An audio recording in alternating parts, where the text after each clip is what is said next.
எனது குருநாதர் ஒருத்தர் சொல்லுவார், உனக்கு என்ன செய்யறதுன்னே தெரியல, கன்ஃபியூஸா இருக்கிற, ஒண்ணுமே புரியலையா, கஷ்டமா இருக்கா, டென்ஷனா இருக்கா, ஸ்ட்ரெஸ்ஸா இருக்கா, அடுத்து என்ன செய்யறதுன்னே தெரியலன்னா சூப்பர் ஐடியா சொன்னாருங்க எனக்கு. அந்த ஐடியா தெரியுமா? Take a pillow go to bed. ஸ்பீடா சொல்றவங்க உங்களுக்கு புரியல, மெதுவா சொல்றவங்களுக்கு புரியும். Take a pillow go to bed. தலகாணி எடு போய் தூங்கு. உலகத்திலேயே சிம்பிளான பவர்ஃபுல் ஹீலிங் என்ன தெரியுமா? தலகாணி எடு படு தூங்கு. ஆமாங்க, நான் அப்படிதான் பெரிய பெரிய பிரச்சனை வந்தா தூங்கிடுவேன். தூங்கி எந்திரிச்சு எல்லா ப்ராப்ளம் சால்வ் ஆயிருங்க. உடம்பாலையும் சரி மனசாரியும் சரி, பிரச்சனை ஏதாவது குடும்பத்தால எப்பேற்பட்ட பிரச்சனையா இருந்தாலும் தூங்கினா சரியா போயிடும். ஆனா நமக்கு என்ன பிரச்சனைன்னா, பிரச்சனை இருக்கும்போது உங்களுக்கு தூக்கம் வராது. பிரச்சனையை சால்வ் பண்ணணும்னா தூங்கணும், பிரச்சனை சால்வ் பண்ணாதான் தூக்கம் வரும் அப்படிங்கிற கண்டிஷன்ல மாட்டிக்குவோம். நீங்க புரிஞ்சுக்க வேண்டியது, தூக்கத்தில் எல்லாமே சரியாகுது.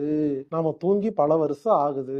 நல்லா கவனிங்க. ஒரு மனுஷனுக்கு ஆரோக்கியமா வாழணும்னா, நிம்மதியா வாழணும்னா தூக்கத்தை பத்தி முழுமையாக தெரிந்திருக்க வேண்டும். என்ன கேட்டா, தூக்கத்தை மட்டும் முழுமையா தெரிஞ்சு ஒழுங்கா தூங்கிட்டாவே மத்த எதுவுமே பண்ண வேண்டாங்க, எல்லாம் சரியா போயிருங்க. ஆமாங்க, பொதுவா நம்ம எல்லாம் படுத்தா எப்பங்க தூக்கம் வருது? ஒரு நாள் ஒருத்தர் நைட்டு 10 மணிக்கு படுக்கிறாரு, 10:10க்கு தூங்கிடுறாரு, காலை 7 மணிக்கு எந்திரிக்கிறார். அவரு அடுத்த நாள் 10 மணிக்கு படுக்கிறாரு, 11 மணிக்கு தூங்குறாரு, காலைல 8 மணிக்கு எந்திரிக்கிறாரு. அடுத்த நாள் 10 மணிக்கு படுக்கிறாரு, 1 மணிக்கு தான் தூக்கம் வருது, 4 மணிக்கு எந்திரிச்சிடுறாரு. இப்படி உங்களுக்கு மட்டும் இல்ல, எனக்கு மட்டும் இல்ல, உலகத்துல இருக்கிற எல்லாருக்கும் ஒரு விஷயம் புரிஞ்சுக்குங்க.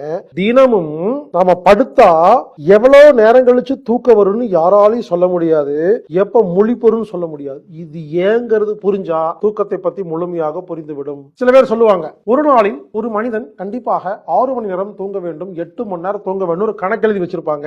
இந்த கணக்கை நான் முரண்படுகிறேன். அப்படி ஒரு கணக்கு உலகத்தில் கிடையாது. என்னங்க, என்ன தப்பா சொல்லிட்டாங்க? ஒரு நாளைக்கு 6 மணி நேரம் 7 மணி நேரம் தூங்கணும் சொல்றது தப்பாங்க. தப்புன்னு சொல்லிங்க, கான்செப்ட புரிஞ்சுக்கங்க. உங்களுக்கு வேற மாதிரி சொல்றேன். ஒருத்தர் இருக்கிறாரு, நைட்டு 10 மணிக்கு படுக்கிறாரு, டீப் ஸ்லீப், படுத்த உடனே ஆல்ரெடி தூக்கத்துக்கு போயிட்டாரு, 3 மணிக்கு எந்திரிக்கிறாரு. அவர் ஆரோக்கியமா இருக்காருங்க. எவ்வளவு நேரம் தூங்கினாரு? 5 மணி நேரம் தான் தூங்கிருக்காரு. ஏன்? Deep sleep. அப்ப ஒரு 3 மணிக்கு எந்திரிச்சு எல்லா வேலையும் பார்த்துட்டு இருக்காரு, டயர்ட் ஆகலைங்க.